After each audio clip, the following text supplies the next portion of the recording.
Le CAC 40 termine la séance de ce mardi sur une nouvelle baisse, les investisseurs ayant opté pour la prudence malgré une relative accalmie dans le dossier commercial. Parmi les valeurs qui se sont distinguées, Vivendi bondit de 4% après avoir annoncé négocier la vente d'une participation de 10% du capital de sa filiale Universal Music Group au chinois Tencent. Des discussions qui se font sur la base d'une valorisation du MG de 30 milliards d'euros.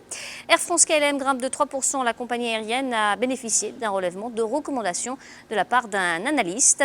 LVMH, le spécialiste du luxe, a pour sa part rebondi de 2% suite à des commentaires positifs de la part d'un analyste. Et puis Eutelsat Communication est en baisse de 3,6%. La clôture, l'opérateur de satellite, a été pénalisé par une dégradation de recommandations de la part d'un analyste. Quant à Sanofi, il termine sur un repli de 0,15%. Le laboratoire pharmaceutique a indiqué que la Commission européenne a étendu l'autorisation de mise sur le marché du Dupixent dans l'Union européenne aux adolescents de 12 à 17 ans présentant une forme modérée à sévère de dermatite atopique, candidat à une thérapie systémique. Dupixent est désormais le premier médicament biologique approuvé au sein de l'Union européenne pour traiter ces patients.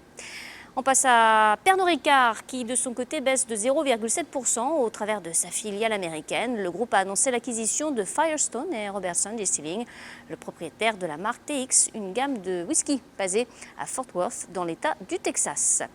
Enfin, Monduel termine en repli de 3,3%. Le groupe agroalimentaire a chuté après avoir accusé pour le quatrième trimestre de son exercice 2018-2019 un repli de 2% de ses ventes sur une base organique, une baisse plus importante que prévue.